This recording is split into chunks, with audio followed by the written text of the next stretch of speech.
Hello friends, welcome to நல்ல lovers.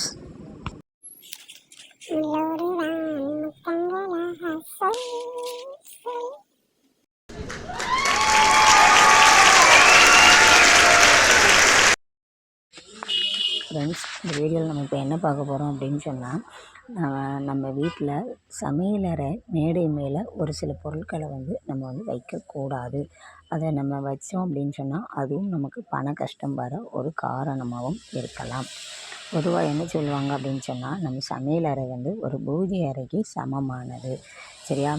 அப்போது அந்த நம்ம சமையலறையை எந்த அளவுக்கு சுத்தமாக வைக்கிறோமோ அப்போ அந்த வீட்டில் ஆட்டோமேட்டிக்காக மகாலட்சுமி தங்குவாள் அப்படிங்கிறது ஒரு ஐதீகம். அப்புறம் நம்ம இன்னும் நிறைய பல வீடியோவில் பார்த்துருக்கோம். நைட் பெரும்பாலும் நம்ம எச்சில் பாத்திரங்களை கழுவாமல் சிங்கில் போடவே கூடாது.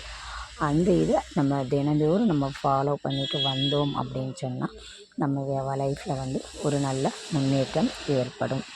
சரி, அடுத்தது நம்ம என்ன பார்க்க போகிறோம் அப்படின்னு சொன்னால், இந்த சமையலறை மேடையில் வைக்கக்கூடாத ஒரு சில பொருட்கள் என்னது அப்படின்னா, மெயினாக கருப்பு உளுந்து, எள், அப்புறம் நல்லெண்ணெய், இந்த மாதிரி ஐட்டங்களை நம்ம என்ன செய்யக்கூடாது, ஸ்டவ்வுக்கு பக்கத்தில், அதாவது சமையலறை மேடையில் ஸ்டவ்வுக்கு பக்கத்தில் இந்த 3ஐயும் கண்டிப்பாக வைக்காதீங்க.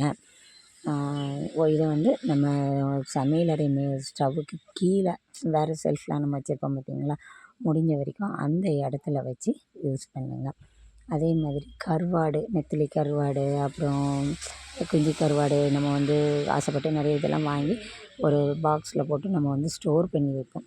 அப்போது அந்த மாதிரி கருவாடையும் இந்த ஸ்டவ்வுக்கு பக்கத்தில் மேலே சமையலறை மேடையில் நம்ம வைக்கிறத அவாய்ட் பண்ணணும்.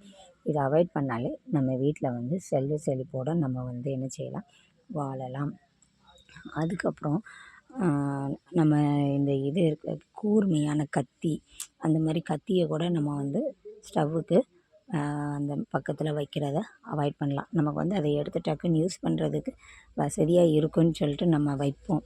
ஆனால் அந்த கூர்மையான ஆயுதங்கள், சிசரு, இந்த கத்தி, இந்த மாதிரி ஐட்டங்கள்லாம் நம்ம அதில் வைக்கிறத அவாய்ட் பண்ணுறது பெஸ்ட்டு. இதுவும் நம்ம வீட்டில் செல்வ செழிப்பு ஏற்படுவதை தடுக்கும்.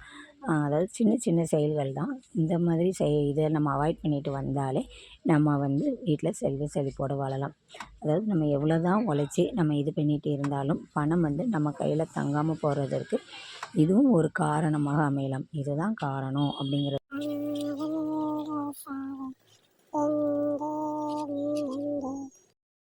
Thanks for watching. Bye.